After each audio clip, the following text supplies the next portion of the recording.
Hello everyone, today we are learning application security with YevSec. Security code review, it's a critical part of application security program.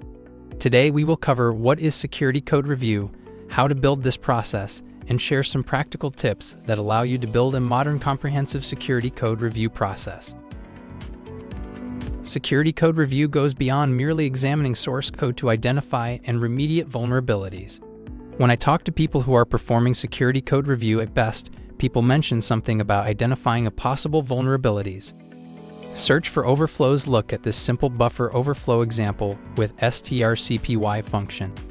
Search for concatenation, the database or operating system exec queries. See typical SQL injection example. Search for hardcoding secrets. Everyone knows how easy it is to test and debug something, that sometimes you can forget about the secrets.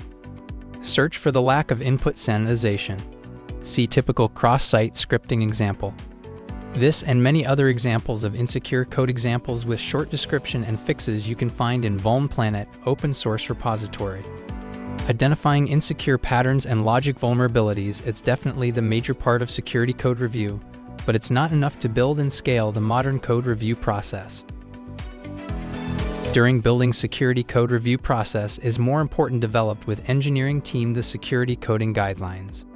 Instead of just focusing on identifying issues, focus on security standards and current implementation of security-related parts. Security coding guidelines should be tailored to specific platforms such as web, mobile, or API, often aligned with industry standards like OWASP Top 10. Security coding guidelines should serve as a comprehensive manual featuring short description and typical scenarios. Real-world examples. Code examples. Developers' best practices with references to documentation about implementation of access control, auth mechanisms, cryptography libraries and algorithms allowed, error handling, logging, etc. This holistic approach ensures not only the identification of security flaws, but also compliance with best practices and company-specific security standards. Let's look at an example of A01, broken access control part for web platform.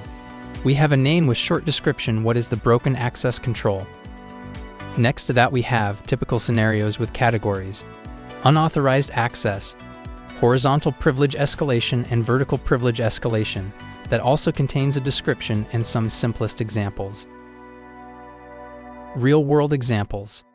A lot of good examples come to mind, but for simplicity let's look at Snapchat's 2014 data breach via unprotected API endpoint, Find Friends. Snapchat's app had a feature called Find Friends, which allows users to upload their phone book contacts to help find friends who are also using the service.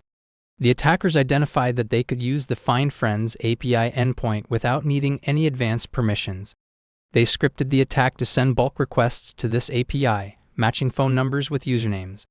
With enough tries, they were able to match millions of phone numbers with Snapchat usernames.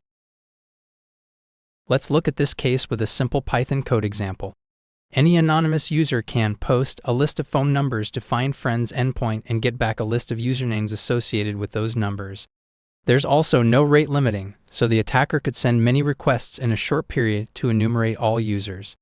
An attacker could exploit this vulnerability by sending a phone numbers to the Find Friends endpoint and receiving matched usernames in return.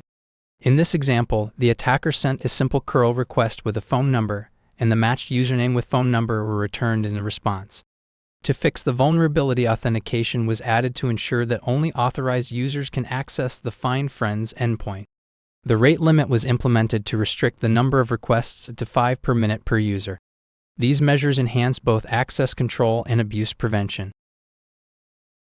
Developers' best practices. As a developer, when you are bringing a new feature to life, the first pivotal question is, who gets to use this? Is it admin-only access? Maybe this feature has high-level functionalities that should only be available to administrators. What about editor-only access? If the feature is designed for content editing or curation, then it's best suited for editors. Or is it an assistant-only access feature? These are often task-specific functionalities that should be limited to assistant roles.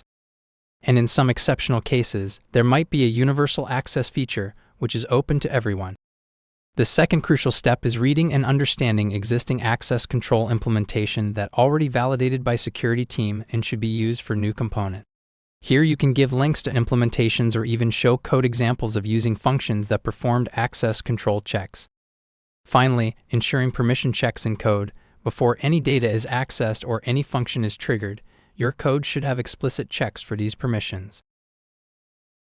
As your application scales, it's imperative that your security code review process scales as well, maintaining both quality and security.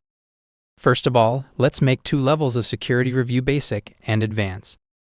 Basic level covers all minor and not security-related changes. This level includes automatic scanning by security tools integrated on the pipeline, such as static application security testing, SAST, software composition analysis, SCA, dynamic application security testing, DAST, etc. Advanced level covers all critical parts from security perspective: authorization, access control, MFA, and others. Will pass through advanced security validation, which additionally includes manual code review. It is obvious that we need to highlight the critical parts from security perspective in our code bases, such as authorization, access control, MFA, and others. After that, we need to create a code owner's rules to always request a code review when changes are made to these critical parts. Notification will go to the security team. The pull request PR should be reviewed before merge with main branch. Sounds good, doesn't it? But how to scale it if we have several thousand active repositories? Here comes to our AID Security Champions network. I hope you have already watched this video. You can scale this process by creating appropriate security teams per each product squad or tribe, where you will include security champions next to your application security engineers. This will make process easier since security champions worked on this code bases and already in the context. It also takes the load off the security team because security champions can conduct initial reviews and escalate matters when necessary.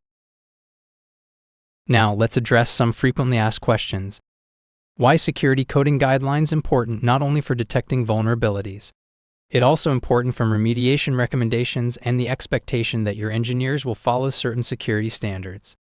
For example, in case of SQL injection, you can recommend to use parameterized queries to fix security vulnerability. This is the correct advice, but if you already use some object relational mapper (ORM) for database requests, it will not be a solution. How to process with vulnerabilities detected with security tools. Best to fail the pull request PR in case of detecting critical or high severity vulnerability. Why are real-world examples and code examples important? You are always working on building trust with engineering, and you should be on the same wavelength. By showing real examples of vulnerabilities and their consequences, you raise the value of the security tools that you implement in order to prevent this. Is it possible to build a security review process by filling out a form? Filling out a form more suitable for architecture, review, and threat modeling, as we discussed in one of the previous videos, design stage and SSDLC. For code review, it goes outside of the standard engineering workflow.